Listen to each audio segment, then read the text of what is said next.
Hello students, welcome to Dr. B.R. Ambedkar Open University.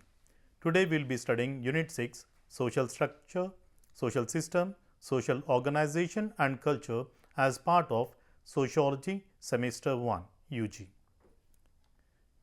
Social structure is one of the most frequently used terms in terms of sociology, but there is no specific definition which is universally accepted. However, it reveals several sociological insights. Social structure is used to refer to the interactions between different components or different parts of any whole. According to BRAOU, social structure denotes the network of actually existing relations between people. That is, human beings are connected by a complex network of social relations which itself is called as social structure. According to Ginsberg, social structure is the complex of principal groups and institutions which constitute societies.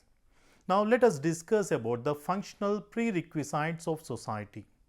So if there must be any society, we require individuals and there must be some sort of or some system of communication among the individuals. If there is no communication among the individuals, then the society cannot function at all.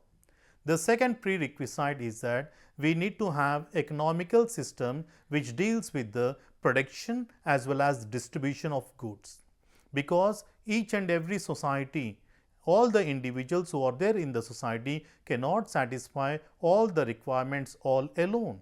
They are interdependent on each other. So, each and every individual may process or manufacture the products, not the entire one, and they are going to exchange the commodities or else they are going to sell the products in the market. So, we require an economical system which deals with production as well as distribution of the goods. The third one, what we require is that we require socialization of the individuals.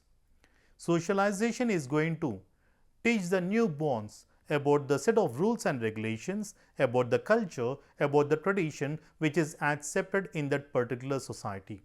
And the individuals are going to learn this, imbibe the values through the process of this socialization. So, family and various agencies of socialization are going to play a vital role in this process.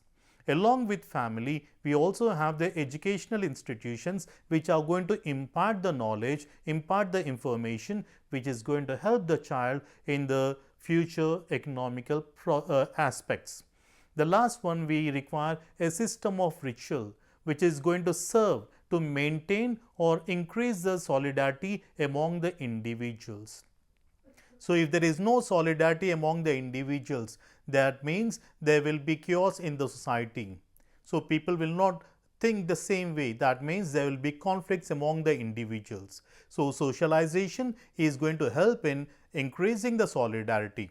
At the same time, the society is also going to recognize certain aspects like birth, marriage, death and so on, and all these aspects are going to have some ritualistic functions or celebrations. So, these are the four prerequisites of any society: communication, economical system, socialization and ritual serving. Now, let us discuss about the elements of social structure. The first one is, it is a way the society is organized. Social structure is going to refer that we are going to have some sort of structure or organization of the society. Society is organized into different parts, my dear friends. We have institutions like economical institution, political institution, educational institution, then we have social groups, statuses as well as roles. All these are the different parts which we find in each and every society. Now, let us discuss about social groups. Institutions are made up of social groups. It is defined as two or more people who have common identity are going to interact with each other, and there is a form of relationship which exists among these human beings or individuals who are there in that particular group. So, we can categorize the groups into primary and secondary group. In the previous lesson, we have discussed about primary groups and secondary groups in detail, my dear friends. Now let us discuss about social norms. Norms are the basis for the foundation of any social structure. It is the social rule which specifies how a person should behave in each and every society.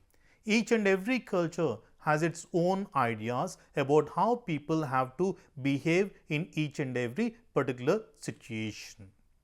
In other words, norms refers to a group shared standards of behavior. For example, at the time of worship, each and every person is expected to be quiet, join the hands and do all the activities. Even in terms of various situations, what kind of dress we need to put on, what kind of words we need to use in terms of interaction, all these are prescribed by the social norms. Social norms are both prescriptive as well as prescriptive, which means we are going to prescribe certain actions and prohibit certain other actions. For example, think there is a wedding ceremony. So, even though I do not have proper dress, I may go and purchase a new dress, or else I may borrow it from my friend, or else I may take it on a rent, anything. And if I do not have the jewelry or my lady does not have the jewelry, we may go to the neighbor's house and request them to offer their ornaments for a stipulated time, my dear friends, so that we can show that we are celebrating it.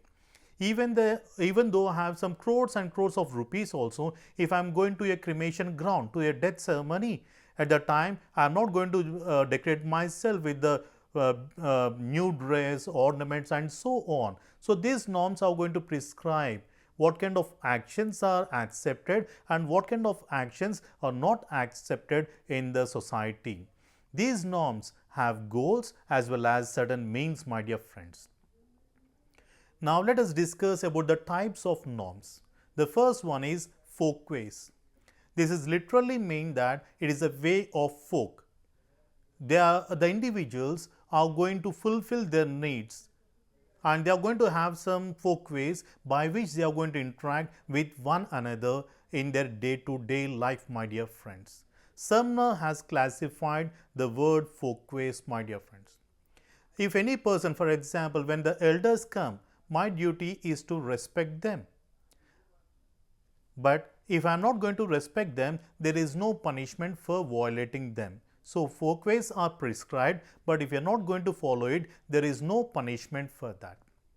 Second one is customs and fashions are also identified as a type of folkways. We have modes of behavior and it is being accepted by the society.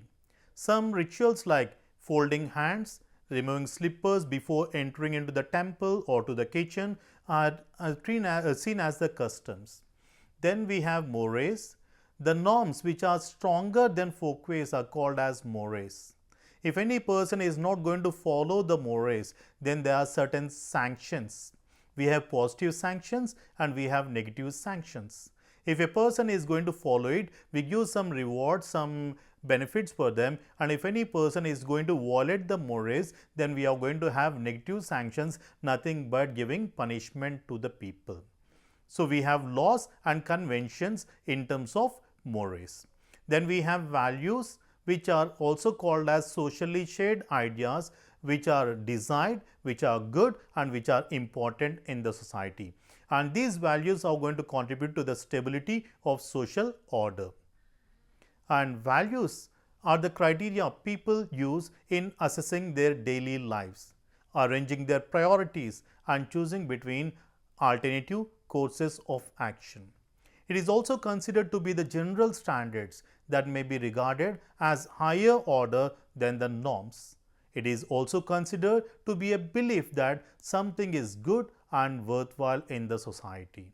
So, till now we have discussed about structure and we also discussed about social norms and types of norms. Thank you.